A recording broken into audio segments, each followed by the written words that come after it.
आतंकवादी नहीं है, ये आतंकवादी संगठन है। आतंकवादी है, आतंकवादी संगठन। देशद्रोह लग जाएगा आपके ऊपर। क्या लगाएंगे भैया, पूरे भारत को इन्होंने एक तरह की जेल ही बना दिया। यहाँ बोलने की आजादी नहीं, यहाँ हंसने की आजादी नहीं। मोहन भागवत आगे कहते हैं, ना मालूम कौन सा सस्ता नशा चढ़ा रखा था, कहते हैं अगर मुसलमान ये सोच रहा है कि वो यहाँ पर बादशाह बनकर रहेगा, यहाँ पर हुक्मरानी करेगा, वह कैसे करेगा। 5 पांडवों की एक बीवी थी द्रौपदी, वहां तो तुम कोई आवाज नहीं उठाते। तो ये जो महिला हमारे साथ इस समय खड़ी है, इसका मैं तारुफ नहीं कराऊंगा। ये बहुत ही दरअसल प्रगतिशील मुस्लिम महिला मानी जाती हैं और हर मुद्दे पर अपनी राय बहुत बेबाकी के साथ रखती हैं। इनका नाम मैं आपको बताता हूं, इनका नाम है अयमन रिजवी। अयमन जी, कई बार देखिए, शाहरुख खान ने तो दीपिका पादुकोण ने भगवा को बदनाम किया और आप पर भी इल्ज़ाम लग रहा है कि आपने तो उससे भी ज़्यादा हदें पार की, भगवा को बदनाम किया। आपको डर नहीं लगता है? देखिए, जिसको लोग ये भगवा भगवा कह रहे हैं, असल में वो भगवा था ही नहीं, वो ऑरेंज कलर था। और दूसरी वजह से आपने कहा कि शाहरुख खान ने करा, तो शाहरुख खान की बीवी, मैं बार बार लगातार कह रही हूँ कि शाहरुख खान की बीवी जो है गौरी छाबरा जो है वो पंडितानी है। अगर शाहरुख खान फिल्म बना रहा है, ऐसा कैसे पॉसिबल है कि उसकी बीवी को ना पता हो? ऐसा कैसे पॉसिबल है उसकी बीवी को नहीं पता कि कहाँ पर स्टूडियो लग रहा है और कहाँ पर भगवा क्रांति आ रही है, भगवा को बदनाम करा जा रहा है। उसकी हीरोइन दीपिका पादुकोण जो है वो खुद एक ब्राह्मण समाज से, एक हिंदू समाज से आती है, वो कैसे भगवा की तौहीन कर सकती है? एक तो इन लोगों को यही नहीं पता कि ये भगवा है या ये ऑरेंज है। अब ये ऑरेंज है, अगर आप इसको इंग्लिश में बोले, पढ़े लिखे जो लोग हैं, सभ्य नागरिक हैं, आपके व्यूअर हैं, वो कहेंगे ये orange, that's called is orange. लेकिन नफरती चिंटू कहेंगे ये भगवा है। अगर ये भगवा है चिंटू, तो अब इसको, अगर हम इसको ऑरेंज को छील रहे हैं तो ये छिलके क्या है? भगवा कलर के हो गए। अब हमने इसको ऐसे करके फेंक दिया, तो क्या ये भगवा की तौहीन नहीं हुई?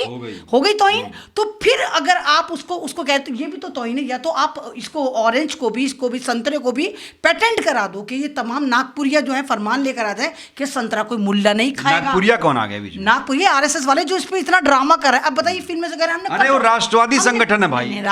राष्ट्रवादी नहीं है, ये आतंकवादी संगठन है। आतंकवादी है, आतंकवादी संगठन। देशद्रोह लग जाएगा आपके ऊपर। क्या लगाएंगे भैया, पूरे भारत को इन्होंने एक तरह की जेल ही बना दिया। यहाँ बोलने की आजादी नहीं, यहाँ हंसने की आजादी नहीं, यहाँ फिल्म बनाने की आजादी नहीं, यहाँ फिल्म देखने की आजादी नहीं, यहाँ टीवी पे बैठने की आजादी नहीं। कहाँ आजादी है यहाँ पर? आप एक फिल्म को किस तरह देखते हैं? आप जब आप बहुत थक जाते हैं तो 1 साल में, 2 साल में कोई अच्छी फिल्म आती है जिसको आप देखने जाते हैं, वहां भी आप भगवा का। पठान कैसी मूवी है? अच्छी मूवी है। मुझे नहीं मालूम पठान कैसी मूवी है, अच्छी है बुरी है, लेकिन मुझे तो अभी तक ऐसा लग रहा है कि पठान में जो शाहरुख खान है वो एक फ्रीडम का जो भारत के लिए काम कर रहा है, एक एजेंट के तौर पे काम कर रहा है जो भारत को बचा रहा है, और जॉन अब्राहम जो एक विलन का काम कर रहा है।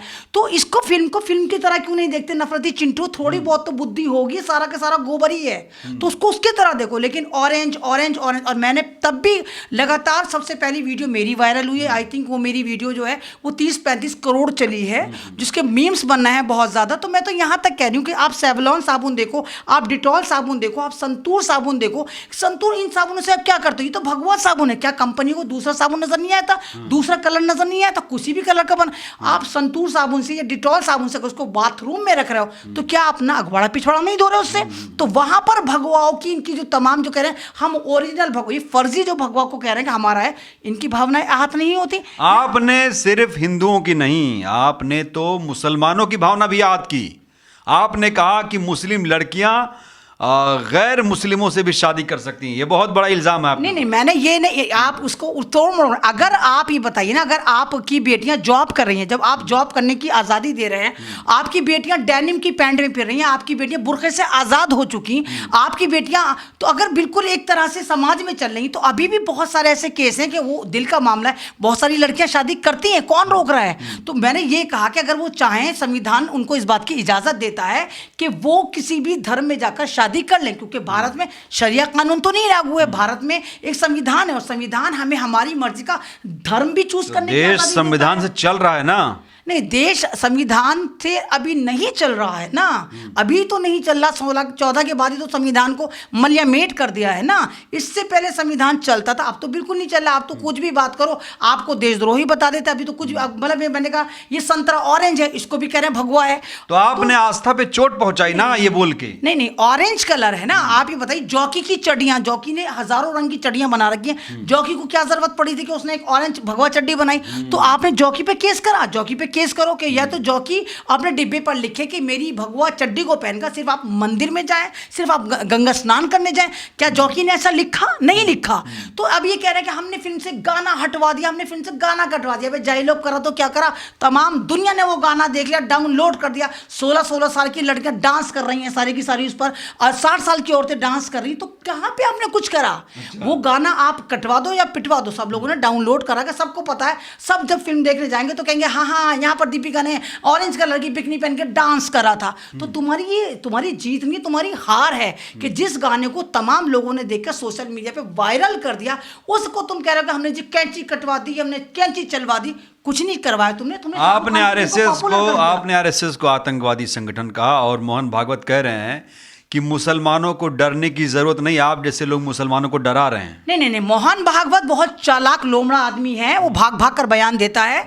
और एक आतंकवादी संगठन का ही आदमी, उसने ये कहा कि मुसलमानों को हिंदुस्तान में डरने की जरूरत नहीं है, वो रहना चाहे तो रह लें। अब्बाजान का हिंदुस्तान है तुम्हारे, हिंदुस्तान मुसलमान तुमसे पूछ कर रहेगा कि वो रहेगा या नहीं रहेगा।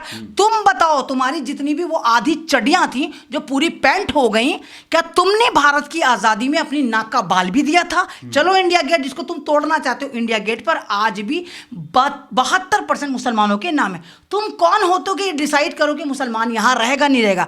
मोहन भागवत आगे कहते हैं, ना मालूम कौन सा सस्ता नशा चढ़ा रखा था, कहते हैं अगर मुसलमान ये सोच रहा है कि वो यहां पर बादशाह बनकर रहेगा, यहां पर हुक्मरानी करेगा, वह कैसे करेगा? सच्चर कमेटी की नहीं, उन्होंने कहा कि अगर यहां रहना है तो ये ख्याल छोड़ दो कि तुमने कभी राज किया था और आगे राज करो। तो कैसे करेगा? मैं यही तो कह रही, कैसे करेगा आगे राज, जब सच्चर कमेटी की रिपोर्ट ये कह रही कि भारत का इस वक्त का जो मुसलमान है वो दलितों से भी ज्यादा पिछड़ा हुआ है, तो राज कैसे करेगा?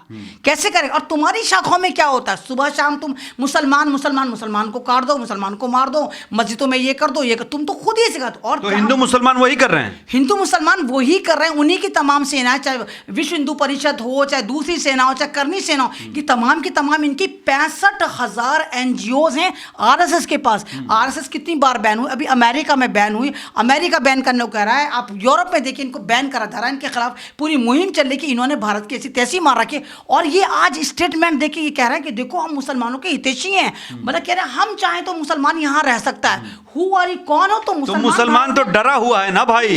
मुसलमान कोई प्रदर्शन करता है, सड़कों पर उतरता है, शिक्षा ही नहीं हासिल कर रहा है। एक बात बताइए, प्रदर्शन का तो इतिहास भी मुसलमानों ने लिखा है जनाब। अगर शाहीन बाग का इतिहास उठाकर देखें, जो दुनिया में सबसे ज्यादा इतिहास में लिखा जाएगा कि जिन मुसलमानों को टेंट हाउस, मुल्लियां, हलाला, फलाना ढिमकाना कहते थे, उन महिलाओं ने शाहीन बाग स्टार्ट करा था जनाब। और नाक में नकेल डाल दी थी कि जहां पर गृह मंत्री इलेक्शन के वक्त कह रहे थे बाबरपुर पे ऐसा करंट दबाओ कि करंट शाहीन बाग पर जाकर लगा था कि नहीं करंट? नहीं, करंट तो इनको लगा था। दिल्ली में सत्ता किसके पास आई थी? केजरीवाल के पास। करंट इनको लगा था, नीचे से ऊपर तक लगा था, और लगातार आज तक करंट लग रहा है इनको।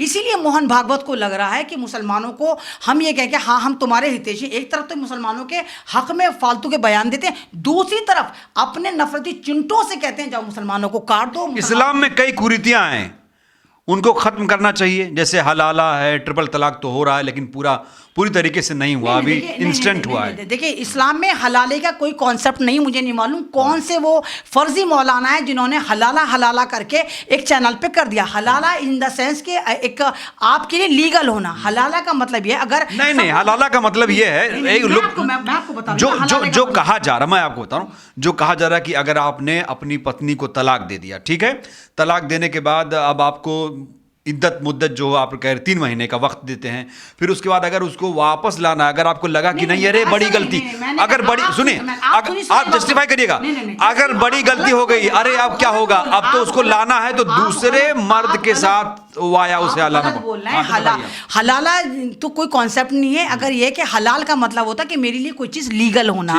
अगर आपने अपनी बीवी को तलाक दे दिया, आपके बच्चे हैं और आपकी बीवी की शादी कहीं और हो गई, किसी और से हो गई, अब अगर वहां भी उसका पति उसको छोड़ देता है, अगर छोड़ देता है, जबरदस्ती नहीं छोड़ेगा, ये बंदूक की नोक पे नहीं कहेंगे चल इसको छोड़, चल इसको, अगर वो छोड़ देता है तो अगर आप चाहें आपसी सहमति से तो उस औरत से यानी उस पहली बीवी से आप जाकर निकाह कर सकते हैं। दैट्स कॉल्ड हलाला, जिसको हलाला, ये नहीं कि जबरदस्ती आप उसकी शादी कहीं और तो करें। गलत परिभाषित किया जा रहा है, नहीं नहीं, तो गलत सब भी बलात्कार की तरह माना जा रहा है तो सब कुछ गलत। अभी अगर फिर मैं कुछ कहूंगी तो फिर आपको बुरा लगेगा। सबसे पहले भगवा हलाला तो कहाँ हुआ था? पांडवों ने करा था। एक लेकर आए थे, नहीं आए थे?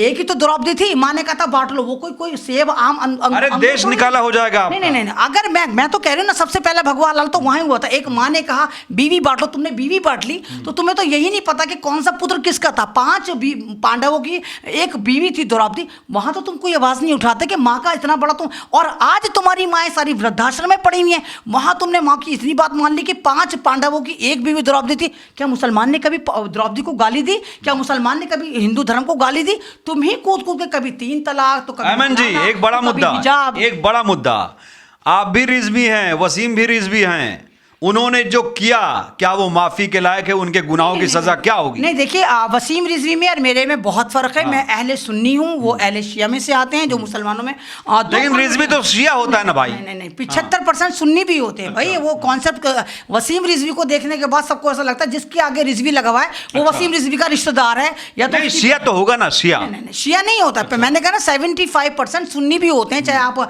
अमरोहा की तरफ जाइए, चाहे आप देवबंद की तरफ जाइए। मैं खुद कह रही हूँ कि मैं अहले सुन्नत में से हूँ। तो वसीम रिजवी ने जो करा, वसीम रिजवी ने सोचा था मैं आसान पब्लिसिटी लूंगा, और जिस तरह उसने कहा था कि मैं दूसरे धर्म में चला गया। दूसरे धर्म में तुम तो चितपावन मुसलमान थे, तुम तो एक मुसलमानों में पंडित वाले थे, और तुम वहां पे जाके क्या बने? त्यागी श्यागी बने। और जहां तुम्हें, जिस धर्म में तुम्हें दूध मिलता था, जिस धर्म में तुम्हें तमाम चीजें, अब क्या होगा उनका ये बताइए। नहीं नहीं, अब क्या होगा? अब तो वो मूत पी रहा है और कह रहा है कि मैं खुदकुशी करना चाहता हूँ। मतलब खुदकुशी करना चाहते हैं? वो तो खुद कह रहा है कि मैं खुदकुशी करके मरना चाहता हूँ। ऐसी जिंदगी से लानत है जिस जिंदगी को मैंने चुना। तो आपने जिस धर्म में आप रहते थे, उस धर्म को लगातार आप गालियां दे रहे थे, टारगेट कर रहे थे। मुसलमानों ने तब भी आपको कुछ नहीं कहा, क्योंकि मुसलमान नहीं लेता बदला। मुसलमान को मालूम है तुम कुछ करोगे जमीन के लेकिन ऊपर। मुसलमानों की छवि बहुत खराब नहीं हुई है?